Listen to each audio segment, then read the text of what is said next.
Hello, mga kabiyaya. Kumusta na po kayo? You are watching Jesus Revealed TV at ito po yung ating pong supernatural moments.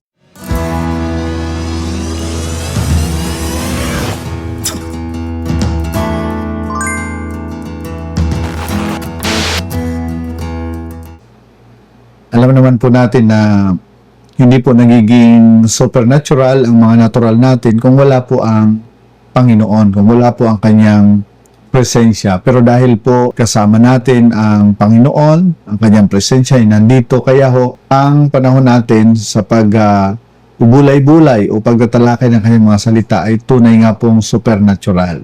So ano man pong mga pangangailangan natin sa ating buhay, ay nagkakaroon po ng katugunan tuwing tayo po ay nakikinig at ating tinutuon ang ating mga puso at isipan sa mga salita ng Diyos. Ang Panginoon po ay hinahayag niya ang kanyang sarili sa pamamagitan po ng kanyang mga salita. At ang paghahayag na ito ay isa pong napakahalagang bagay sa atin. Ito yung nagtutugon sa mga pangailangan natin. Okay, so kaya ngayong araw, pag-usapan po natin yung kaganapan dito po sa aklat ng Marcos na kung saan ang libu-libong tao ay napakain ng Panginoon ng 5 tinapay lang at 2 isda. So, dito po natin makikita kung gaano po tinutugon ng Panginoon ang mga pangailangan natin at kung paano niya tinutugon. Makikita po natin na sa atin pong accounting, no? Ano po yung 5 tinapay at 2 isda? Kumpara po doon sa gutom na tao na 5,000 na lalaki. So actually, hindi lang po ito 5,000, more or less sobra po ito ng 10,000. Kasi yung sinabi lang po dito sa Biblia ay mga lalaki. Subalit, noong panahong yun, mas marami po yung mga kababaihan na sumusunod sa Panginoon. So, at kasama rin yung mga bata. So, ganun po. Makikita natin dito, so kung titingnan natin, nagkaroon nga po yung background dito is pagkatapos po magpahayag ng Panginoon ng kanyang mga salita, alam po natin na palagi yung kaakibat ng paghahayag ng Panginoon ng kanyang mga salita, ang mga milagro na ginagawa niya. So, pagkatapos niyang ginawa yun, nakita po niya na hapon na at gutom na yung mga sumusunod sa kanya at nangangailangan na pakainin. So, yung isa pong disipulo ng Panginoon ay lumapit sa kanya. So, ipakita ko po sa inyo dito po sa 35, sabi doon, when the day was now far spent, his disciples came to him, lumapit sa Panginoon and said, "This is a deserted place, and already the hour is late." Yun yung sabi ng mga disciples. Kahit yung mga disciple nakita nila yung pangailangan, kailangan pauwi na yung crowd. Okay, yung libo-libong mga taong to kasi walang mabibilhan doon sa lugar na yon na kung saan sila nagkatipon. At yung oras po ay halos late na, gabi na, paggabi na. O sila po ay gutom na. May pangailangan po, na hindi po kayang tugunan ng tao. Hindi po kayang tugunan ng resources na nasa mundong ito. So, nakikita po natin. So, kaya nga po, sinabi ng mga disipulo na yan, sa verse 36, sabi na, "Send them away, that they may go," na sila po ay pumunta sa mga ba't ibang surrounding country na may villages doon at makapagbili sila ng sarili nilang pagkain kasi wala po silang makakain, no? At tingnan po natin yung sagot ng Panginoon. Sa verse 37, maliwanag po ang sagutan ng Panginoon dito. "But he answered," sabi ng Panginoon, "and said to them, you give them something to eat." Na po? Kayo ang magbigay ng pagkain sa kanila. No, alam naman ni Lord na wala silang dala, pero meron pong nakikita si Jesus na hindi po nila nakikita. Alam niyo ba na si Jesus Christ, siya po yung supplies everything, pag-aari niya yung mundo, no? Dahil sa kanya nalikha yung mundo, nalikha yung tao. Kaya sa Panginoon ho, wala pong pagkukulang, masagana po sa Panginoon.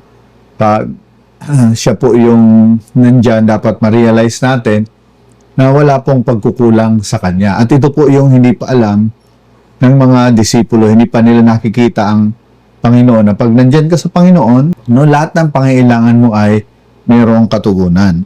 Kaya ito yung sabi ng Panginoon, you give them something to eat. Bakit niya sinasabi ito? Kasi nandyan siya nandyan siya sa kanila. So, si Jesus na sumasa kanila ay magiging daan, para sila yung maging katugunan, yung mga disciples maging katugunan ng pangangailangan ng mga tao.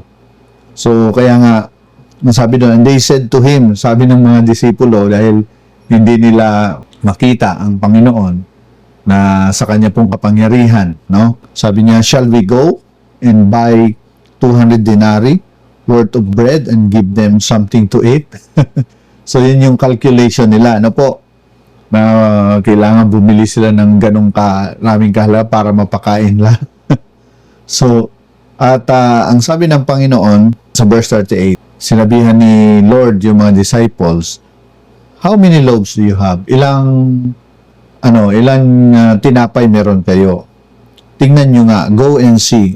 So, and when they found out, ng kanila pong makita, na meron lamang sila ng limang tinapay at 2 isda. So, ano po yung 5 tinapay na yun at 2 isda kumpara doon sa halos mahigit na 10,000 tao na papakainin mo? Pero si Jesus Christ, sinabi niya yun sa mga disciples na kayo magpakain kasi alam niya na yung langit ay hindi po nagkukulang, masagana po. At siya po yung susi ng kalangitan, ang Panginoong Hesus po. Kung ito lang lamang po ay nakita ng mga disciples, hindi ho sila mag-iisip ng ganito na ikukumpara nila kung anong meron sila sa pangangailangan. Dito po sa talatang 39, Jesus Christ commanded them to make them all sit down in groups. Grupo-grupo po sila doon sa green grass, Alam mo, napakaganda pong posture, sa harapan ng Panginoon, o alam nating nandyan si Lord. Kung may pangangailangan tayo, mas maigi ho na ganito yung maging posture natin. So, ang sabi doon, sit down. So, tayo po ay umupo, Kung may mga kailangan tayo, mostly yung initial na ginagawa natin ay mag-alala tayo at mag-isip ng kung ano-ano para matugunan ito. Pero yung Panginoon is giving us this sekreto, yung bagay na magti-trigger po ng blessing ng Lord is to sit down. Pag upo ho ay posture po yan ng relax, ng rest. Ibig sabihin pagsandig, pag nakasandig ka, hindi ka nag-aalala. Okay? At maganda ho kasi yung lugar din po ay sabi doon, green grass, nabanggit po sa scripture, yung kanilang lugar. Green grass speaks of, di ba, yung freshness, So, ganun po yung gusto ni Lord na posture sa atin. Pag mayroon tayong mga pangailangan, mamahinga tayo sa Panginoon. Let us sit down in His presence. Ibig sabihin, pinagkakatiwala natin sa Panginoon lahat. Kung hindi natin kaya, kahit anong gawin natin, wala tayong magagawa. So, magkaroon tayo ng tamang pag-iisip. Mamahinga tayo sa Panginoon. Makita natin na masagana ang Panginoon, yung freshness na sa Panginoon, na He is ready, to help us. He is ready to supply doon sa mga pangailangan natin. So, napakaganda pong posture yan. So, kaya nga po, yun nangyari, they sat down in ranks, in hundreds, and in 50s. So, ang ginawa ni Lord sa verse 41, kinuha po niya yung 5 tinapay at 2 isda. Tapos, siya po ay tumingin sa taas, to heaven. He looked up to heaven at pinagpala niya ito. He blessed, He uttered blessing doon sa 5 tinapay at 2 isda. At kanya pong ito, He broke it. He broke the loaves at He gave them to His disciples at binigay niya sa kanyang mga disciples. So you see, na yung disciples na rin, so far yung nagbigay, no? Para binigay niya yung tinapay sa mga disciples, yung disciple magbibigay doon sa mga tao. So, naalala po natin yung command ng Panginoon na kayo ang magpakain sa kanila. So, pag nagsasabi po nun ng Panginoon sa atin, actually, ang burden po nun ay hindi sa atin. Ang burden po, yung bigat po nun ay nasa Panginoon. No? At alam naman po natin na wala pong bagay na mabigat sa Panginoon. No? Kasi lahat kaya niyang gawin. Ayan po, sabi dito, He blessed and broke the loaves and gave them to His disciples to set before them para ibigay sa mga sa libu-libong tao. At ganon din yung dalawang isda. Binibay din po ng Panginoon, hinati din po ng Panginoon para sa kanila. So sa kamay ng Panginoon, makikita natin itong mga maliliit na bagay na kung anong meron lang tayo, eh ito po talaga ay nakakatugon sa mga pangailangan. No? At makikita natin dito sa account na ito na hindi lang ho sila nakakain lahat, bagkus busog na busog sila. So ganun po ang supply ng Diyos, no? So kaya nga po dito sa verse 42, sabi doon, they all ate. Lahat sila nakakain and were filled at punong-puno at busog na busog. Hindi lang po tumikim, bagkus busog na busog. So paano po ito nangyari? So meron pong milagro na nangyari doon, no? Sa kamay ng Panginoon, yung supply and demand. Kung ang demand ay grabe at konti lang yung supply, pag nilagay mo yung supply sa kamay ng Panginoon, yung supply niya na kapiranggot o maliit, yan po ay dumarami at sumasagana. So kailangan lang po natin tingnan si Lord, magtiwala sa Kanya, at hayaan nating pagpalain niya ang mga bagay na nasa sa atin. No? So, at ang sabi nga po dito, sa verse 43, no? And they took up 12 baskets full of fragments and of fish. No? So, meron pa hong tira. Grabe ho, umaapaw. Busog sila at mayroong 12 basket pa na punong-puno na tira doon sa kanila pong kinain. May yung mga tinapay at mga isda ay meron pong tira. So, ang sabi nga po dito, na ang kumain ng tinapay at ng isda ay 5,000 men. So, mga lalaki lang po ang sinabi doon, pero actually, kasama doon yung mga babae at meron pang mga anak. Kaya, more or less, mga 10,000 plus yung crowd na ito. So, makikita po natin how amazing our Jesus is, no? So, ganun po yung bagay na gusto niya ipakita sa atin, na kung anong meron tayo, hindi po dahil sa galing natin, hindi po dahil sa talino natin. Kung anong meron tayo, ibigay natin sa kamay ng Panginoon. Palagi lang tayong mag-focus sa Kanya, tumingin sa Kanya, okay? Kasi sa kamay ng Panginoon, yung mga bagay na ito na maliliit sa atin, ay pinagpapala ng Diyos, no? At ito po ay ginagamit niya sa mundong ito para matugunan yung pangangailangan ng mga tao. At makikita natin na ang supply ay mas grabe, no, kaysa sa pangangailangan.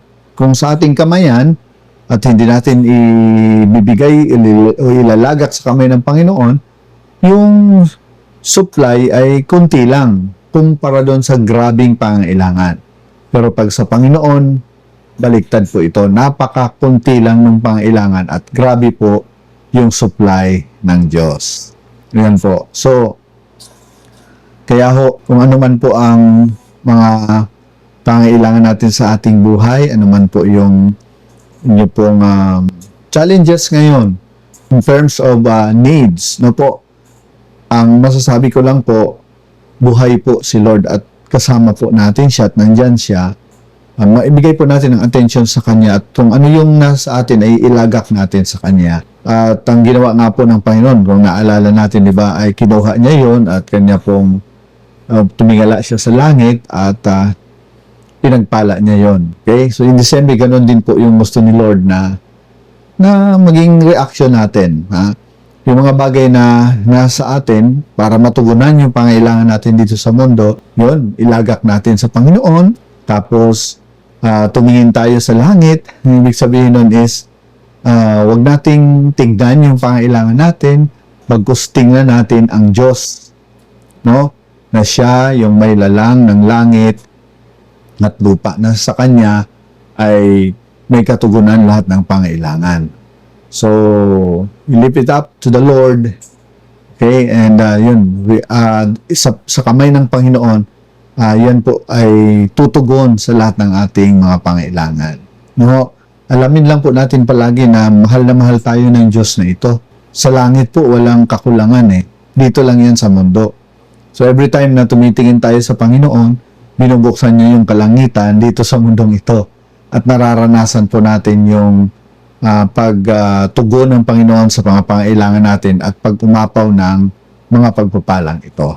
Okay? So, nawa, makita po natin, no, na ganun po si Lord. Sobrang mahal tayo ng Panginoon at gustong-gusto niya na tugunin niya yung mga pangailangan natin. So, let me pray for you. Lord, thank you sa iyo pong message, sa iyo pong salita. Salamat sa ginagawa mo sa buhay ng aking kapatid. At Lord, kung anong meron kami, nilalagak namin sa iyo. At kami po ay mamamahinga sa iyong presensya dahil naniniwala kami na sa iyo ay may katugunan. Salamat po sa pag-apaw ng provision mo, ng pag-provide mo, ng pag-supply mo sa mga pangailangan namin. Pinupuri ka namin, O Diyos, sinasamba ka namin. In Jesus' name, Amen and Amen.